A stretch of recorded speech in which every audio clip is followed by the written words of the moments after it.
अब लग रहा है ये एक ओपन एंड शट केस है। तुम्हारे पापा ने तुम्हारी शादी करवाने के लिए अपने काम की जगह पर गहनों की डकैती की। तुम्हें सिर्फ एक नाटक करना पड़ेगा, डकैती का नाटक। ये सब मुझसे नहीं होगा सर, गोली चलने से सब कुछ खत्म हो जाएगा सर। और डकैती के दौरान उन्होंने उस घर की महिला की गोली मारकर हत्या कर दी।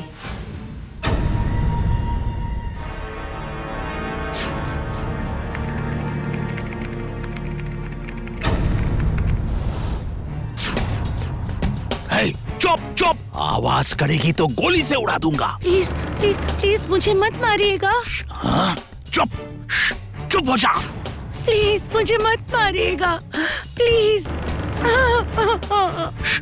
चुप चुप चुप हो जा।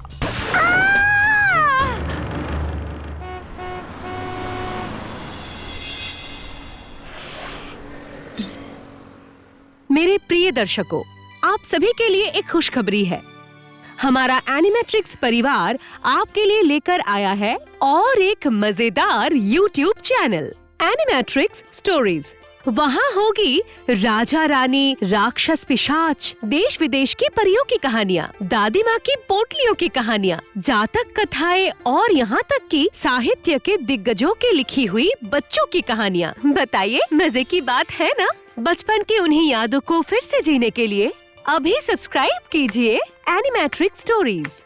और हाँ, बेल आइकन दबाना बिल्कुल मत भूलिएगा। कमेंट करके बताइएगा कि आपको हमारा नया चैनल कैसा लग रहा है। क्या याद रहेगा ना? क्या बात है, 11 बज रहे हैं। रुमेला अब तक क्यों नहीं आई? पिछली बार तो उसने खुद ही यहाँ आने को कहा था। अच्छा, तू मुझे खामखा लिफ्ट क्यों दे रही है? कितना घूमना पड़ेगा। अरे लिफ्ट दे रही हूँ इसलिए थोड़ी बातें हो रही है, नहीं तो रास्ते से ही हाय हेलो करके भाग जाती तू। अरे आज घर पर रिश्तेदार आने वाले हैं, वरना मुझे कोई दिक्कत नहीं थी। रुक, हम एक काम करते हैं, अगले महीने का एक प्लान बनाते हैं। हमारी उसी पुरानी कैफे वाली अड्डा। नहीं नहीं, अगले महीने नहीं हो सकता। आज से बस 10 दिन बाद मैं और निहार कनाडा घूमने जा रहे हैं। इस सर्दी में कनाडा? और वो भी तू?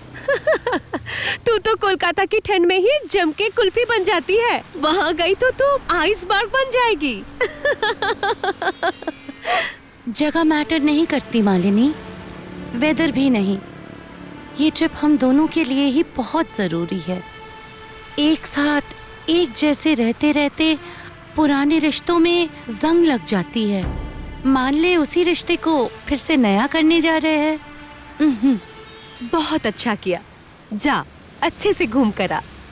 तुम लोगों की टिकट बुकिंग हो गई? हाँ यार, 15 तारीख की फ्लाइट है और इसीलिए तो अगले मंडे मेरे साथ हमारे परमानेंट कैफे में एकदम सुबह 10 बजे आएगी। Okay, promise? नहीं आई तो मैं फिर कभी नहीं मिलूंगी तुझसे। अच्छा बाबा, प्रॉमिस। अब गाड़ी साइड करने को बोल। यहाँ से मेरा घर 10 मिनट की दूरी पर है। गली के अंदर गाड़ी घुसाने की जरूरत नहीं। नहीं नहीं मैडम, आप चिंता मत कीजिए, मैं एकदम आपके घर के सामने ही आपको छोड़ दूंगा। नहीं, लग रहा है रुमेला आज की बात शायद भूल ही गई होगी। ठीक है, एक बार कॉल करके देखती हूँ। अरे फोन भी तो स्विच्ड ऑफ है। अच्छी बात है, उसके ससुराल भी तो मैं नहीं पहचानती। क्या करूँ? अच्छा, कहीं कोई मुसीबत तो नहीं हो गई? हाँ, एक काम करती हूँ, रुमेला के मायके चली जाती हूँ। उसकी मम्मी जरूर कुछ बता पाएंगी। और क्या ही बताऊँ बेटा, 2-4 दिन पहले की बात है। उसी दिन ही वो आके मुझसे मिलकर गई थी। कहा था मैंने रह जा, नहीं रही। बोला घर की काम वाली ने छुट्टी लिया है, इसीलिए नहीं रह पाएगी। उस दिन अगर जबरदस्ती उसे रख देती तो फिर मेरे साथ ऐसा कभी नहीं होता। रुमेला तो बिल्कुल ठीक थी, फिर अचानक ये सब कैसे हो गया? नहीं नहीं, तबीयत ठीक थी उसकी। दोपहर को घर पे डकैत घुसे थे उसके। उसी डकैत ने ही उसको गोली मार दी और सारे गहने लेकर वो भाग गया। क्या कह रही है चाची जी? भरी दोपहर में डकैती? घर में और कौन कौन था? कोई भी नहीं था, वो अकेली ही थी घर पे। अच्छा चाची जी, मुझे निहार का मोबाइल नंबर दीजिए तो एक बार मिलना होगा। अब हाँ समझ सकता हूँ, लेकिन आप मेरे साथ ही क्यों मिलना चाहते हैं? असल में मेरा अभी जो सिचुएशन है मैं समझ सकती हूँ निहार जी, लेकिन रुमेला मेरी बहुत करीबी दोस्त थी। उसका इस तरह अचानक चले जाना मैं भी बर्दाश्त नहीं कर पा रही हूँ। इसलिए मैं पूरी घटना विस्तार से सुनना चाहती हूँ। आप अपना पता दे दीजिए मुझे, मैं अभी आती हूँ। नहीं अभी मत आइए, मैं अभी ऑफिस में हूँ। ठीक है, तो फिर मैं आपके ऑफिस ही आ जाती हूँ। अब नहीं ऑफिस में आने की कोई जरूरत नहीं है। मैं असल में अभी लंच करने के लिए निकला हूँ। आप एक काम कीजिए, आप शाम को मेरे घर पे आ जाइए, मैं आपको एड्रेस टेक्स्ट कर देता हूँ।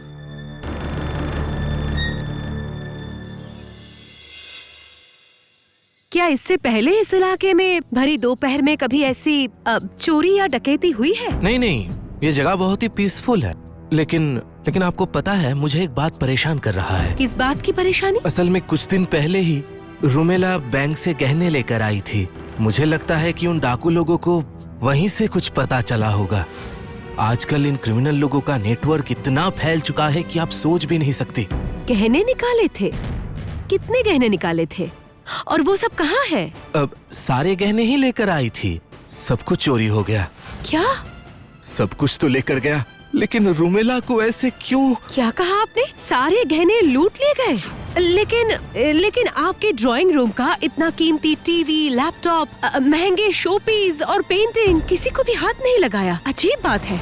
नहीं, इसमें इतना हैरान होने की क्या बात है? ये सब एंटीक चीजों की कीमत उस डाकू लोगों को कैसे पता चलेगा? ये भी सच है, लेकिन घूमने जाने से पहले उसे गहनों की क्या जरूरत पड़ गई? बल्कि लोग तो घूमते जाते समय घर के गहने भी बैंक पर रख कर आते हैं। अच्छा, आप लोग कब निकल रहे थे? हाँ? निकल रहा था? कहाँ पर? अरे ये क्या?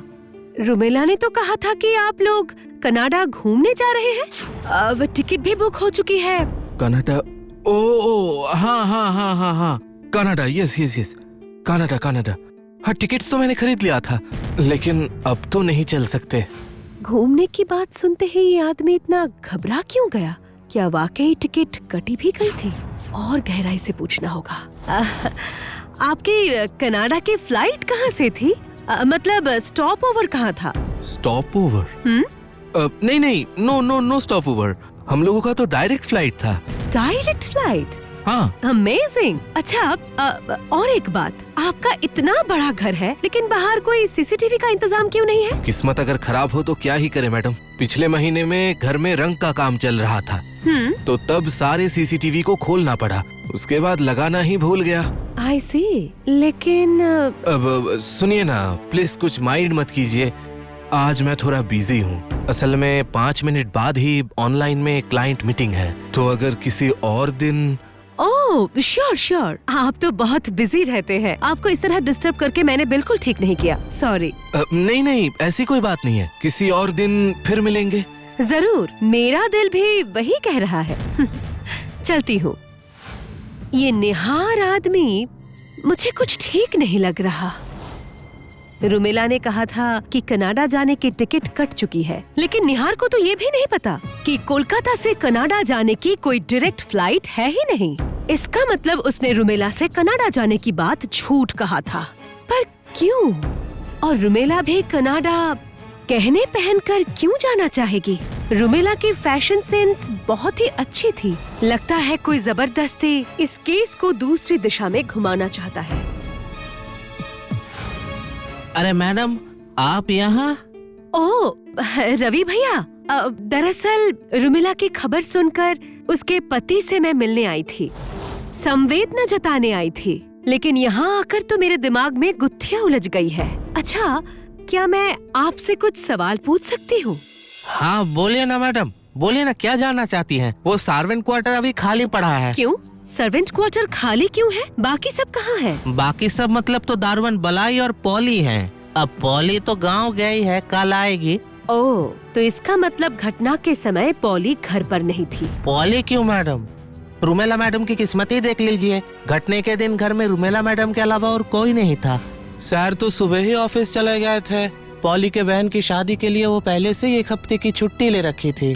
और बलाई ने तो सुना घटना के 2 दिन पहले नौकरी छोड़कर ही चला गया। अच्छा, और आप? मैं भी तो उस दिन बलाई के साथ अपने गांव में गया था। अचानक गांव क्यों गए थे? कोई काम था क्या? नहीं नहीं मैडम, असल में यहाँ उतना काम का लोड नहीं था, इसलिए सर ने कहा कि बहुत दिन हो गया गांव में नहीं गया, तो मैं अगर चाहूँ तो गांव घूमकर आ सकता हूँ। क्या आपके सर अक्सर इस तरह छुट्टी दे देते हैं? नहीं, बिल्कुल भी नहीं मैडम। असल में गाड़ी को रूटीन चेकअप के लिए गैरेज में दिए थे, इसीलिए छुट्टी लेने को कहा था। मैं आपको गैरेज का नंबर दे दूंगा, आप देख लेना। अच्छा रवि भैया, आपके रुमेला मैडम कैसे इंसान थी?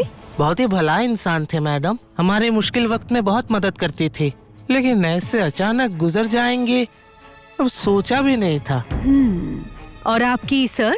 अब सर भी बुरा नहीं है मैडम, सही समय पर तनख्वाह दे देते थे, लेकिन अब असल में ये बात कहना उचित होगा कि नहीं ये मुझे पता नहीं। अब सर और मैडम के बीच का रिश्ता बहुत ही खराब हो चुका था। अब सर का देर से घर लौटना, रोज रोज की चिक चिक, एक वक्त तो लगा था कि डिवोर्स ही हो जाएगा। ऐसा है क्या? तो किस बात पर झगड़ा होता था? कुछ पता चला था आपको? बड़े बड़े घरों के ड्राइवर घर के बहुत से राज जानते हैं मैडम, लेकिन वो इन किस्से कहानियों के बारे में बाहर किसी को नहीं बताते। लेकिन पता नहीं मुझे क्यों लग रहा है आपको ये बात बताए बिना सही नहीं होगा।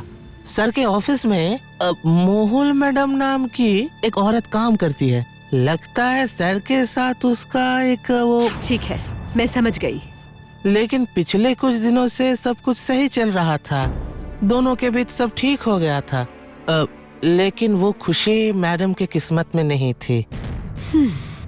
जो हो गया उसे तो बदला नहीं जा सकता, लेकिन जिसकी वजह से रुमेला को जाना पड़ा उसे सजा तो मिलनी ही चाहिए। जरूर जरूर मैडम, जरूर। मुझे जो कुछ भी पता था मैंने पुलिस को बताया, लेकिन कुछ फायदा ही नहीं हुआ। पुलिस अपनी तरफ से कोशिश करे, मैं सोच रही हूँ अपनी तरह से कोशिश करूँगी। क्या आप इस मामले में मेरी थोड़ी मदद कर पाएंगे? जरूर करूँगा मैडम, जरूर करूँगा। अब बताइए ना मुझे क्या करना पड़ेगा। सबसे पहले मुझे पॉली और बलाई के घर का पता दीजिए, उनसे आमने सामने बात करनी होगी। पॉली तो कल ही लौट आएगी, आप उसके साथ यहीं पे बात कर सकती हैं। मैं सिर्फ बलाई का पता आपको दे देता हूँ अभी। वही दीजिए, देखती हूँ बलाई ने अचानक नौकरी क्यों छोड़ दी। हाँ भाभी जी, ये रहा बलाई का घर। ओह, अब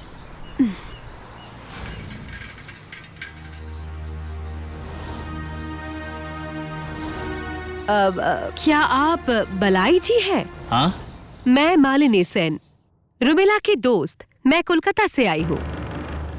आपने इस तरह अचानक नौकरी क्यों छोड़ दी? मेरा तबीयत ठीक नहीं है, धूप पानी ठंड में पहरा का काम ठीक से नहीं कर पाता हूँ, और कुछ ही दिन में बेटी की शादी है, बहुत काम बाकी है। लेकिन मुझे न जाने क्यों ऐसा लग रहा है कि आपको कोई मोटी तनख्वाह वाली नौकरी मिल गई है, इसलिए आपने काम छोड़ दिया है। नहीं नहीं, मेरा विश्वास कीजिए, मुझे और कोई नौकरी नहीं मिला है। हाथ में नौकरी नहीं है, सामने आपकी बेटी की शादी है, तो फिर इतनी महंगी बाइक और घर की मरम्मत के लिए इतने सारे पैसे कहाँ से आ रहे हैं बलाई जी?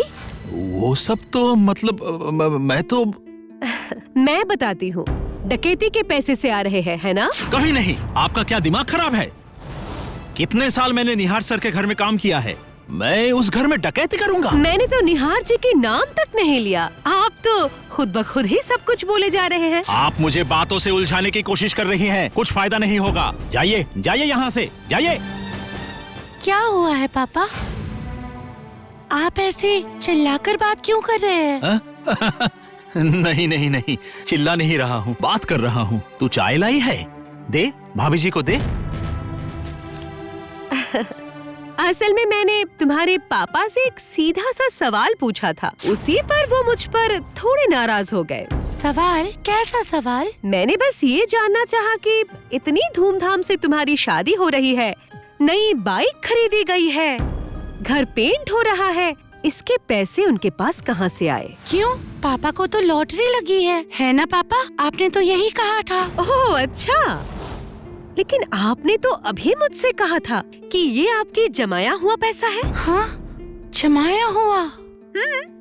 नहीं नहीं, हमारी गृहस्थी तो जैसे तैसे चलती है। इसका मतलब मेरा अंदाजा सही है, ये डकैती का पैसा है। डकैती? ये सब अब क्या कह रही है? मैं सच कह रही हूँ। तुम्हारे पापा ने तुम्हारी शादी करने के लिए अपनी काम की जगह पर गहनों की डकैती की है और डकैती के दौरान इन्होंने उस घर की महिला की गोली मारकर हत्या कर दी। नहीं नहीं, मैंने किसी का खून नहीं किया। मैंने सिर्फ डराने की कोशिश की। मैंने सिर्फ डराने की कोशिश की। सच कह रहा हूँ मैं।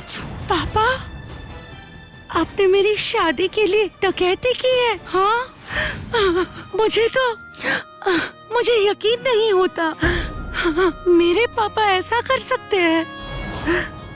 आप मुझे खुश करने के लिए एक बेचारी की जिंदगी खत्म कर दी। नहीं बेटी, नहीं नहीं, मैं मानता हूँ मैंने रिवॉल्वर से डराने की कोशिश की, पर मैंने खून नहीं किया और मैंने डकैती भी नहीं किया। तू तो मेरा यकीन कर बेटी। अब खुलकर बताइए असल में पूरी घटना क्या थी? कहता हूँ, अभी कहता हूँ, सब कुछ कहता हूँ।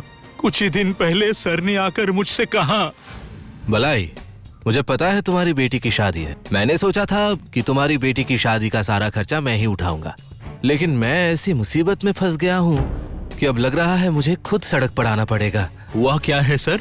मैं कुछ कर सकता हूँ? कर सकते हो बलाई, कर सकते हो, सिर्फ तुम ही कर सकते हो, और इसीलिए ही तो मैं तुम्हारे पास आया हूँ। हाँ, कहिए ना सर। मैं इतने सालों से आपके पास काम कर रहा हूँ। मुसीबत में मैं जरूर आपके साथ हूँ। बाजार में मुझ पर बहुत सारा कर्ज हो गया है बलाई, और ये सारे लेनदार लोग, ये लोग अच्छे नहीं होते। बस 1 महीने में अगर 3 करोड़ ना दे पाऊँ तो वो लोग मुझे जिंदा नहीं छोड़ेंगे बलाई। 3 करोड़? इतने रुपए कहाँ से आएंगे सर? हाँ, आएगा, जरूर आएगा। एक रास्ता है मेरे पास। तुम्हें सिर्फ एक नाटक करना पड़ेगा, डकैती का नाटक, इसी घर में। ये आप क्या कह रहे हैं सर? अपने घर में खुद ही डकैती करेंगे? ये तो आप ही की अमानत है। हाँ, लेकिन तुम्हारे मैडम के सारे गहने बेचकर भी 3 करोड़ नहीं आएंगे। इसलिए मैंने सोचा है कि खुद के ही घर में डकैती का नाटक करके वो सारे गहने मैं हड़प लूंगा और उसके बाद इंश्योरेंस का पैसा क्लेम करूंगा। तभी उस 3 करोड़ से भी ज्यादा पैसे आ जाएंगे। लेकिन सर नहीं, कोई लेकिन वकील नहीं बलाई। मैं उस दिन सबको छुट्टी दे दूंगा। घर पे रुमेला सिर्फ अकेली रहेगी। तुम्हें ज्यादा कुछ नहीं करना पड़ेगा। घर को थोड़ा तहस नहस करना और रुमेला को रुको, ये लो, इससे रुमेला को डराना होगा। पिस्तौल? नहीं, मुझसे नहीं होगा सर। गोली चलने से सब कुछ खत्म हो जाएगा सर। अरे डरो मत बलाई, ये नकली बंदूक है और इसके अंदर नकली गोली होगा। तुम गोली चलाते ही रुमेला डर के मारे बेहोश हो जाएगी। बस तुम बाहर आ जाना, ठीक है? सब कुछ क्लियर है ना? कुछ भी नहीं होगा बलाई, कुछ भी नहीं होगा। और एक बार ये काम हो गया तो मैं तुम्हारे बेटी के शादी का सारा खर्चा उठा लूंगा। सर, गोली चलाने से सचमुच मैडम का कुछ नहीं होगा ना? अरे नहीं, मैं तुम्हें कह रहा हूँ कुछ नहीं होगा।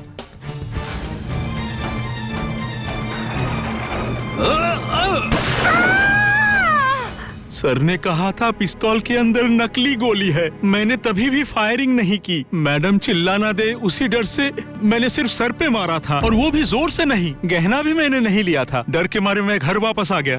बाद में सुना कि गोली से मैडम की मौत हो गई। डर के मारे मैंने नौकरी भी छोड़ दी। वैसे सर ने बैंक में पैसे भेज दिए थे। मैं समझ गई, लेकिन ये बातें मुझे बताने से नहीं होगा। ये सारी बातें पुलिस को बताना होगा, वरना रुमेला का कातिल साफ बच निकलेगा बलाई जी। लेकिन मेरी बेटी की शादी है। अभी अगर कोर्ट कचहरी होता है तो मेरी बेटी की शादी टूट जाएगी मैडम। आपके पैसों से शादी नहीं करूंगी मैं। आप पुलिस के पास जाइए, उस मैडम की खूनी को पकड़ने में मदद कीजिए, तो शायद मैं फिर से आपको पापा कहकर बुला पाऊंगी। अच्छा ठीक है, वही होगा बेटी।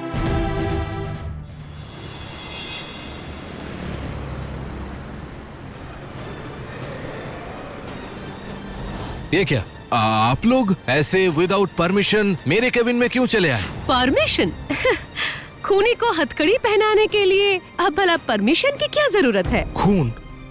किसका खून? क्या सब बोले जा रही हैं आप? मैं कुछ भी नहीं बक रही हूँ।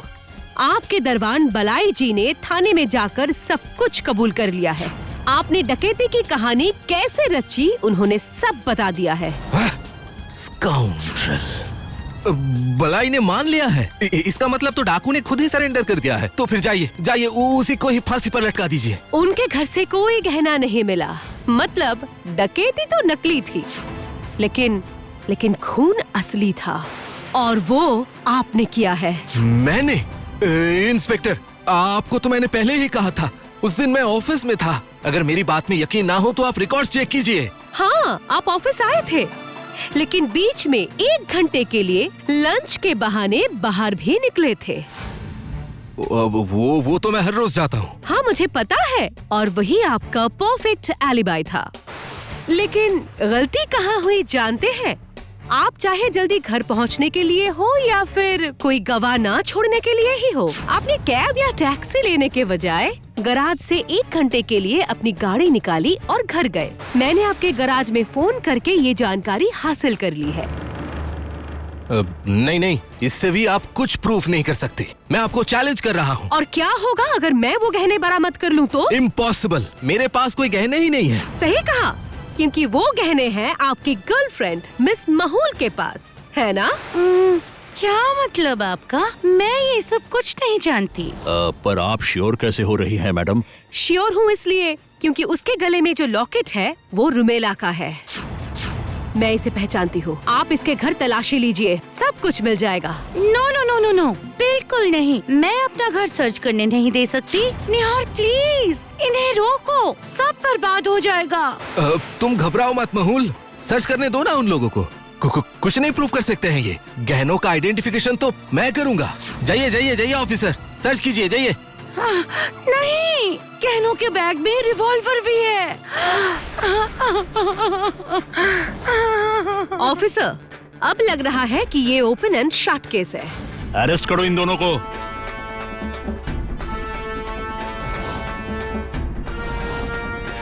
Thank you very much madam, आप सच्ची में जीनियस हो।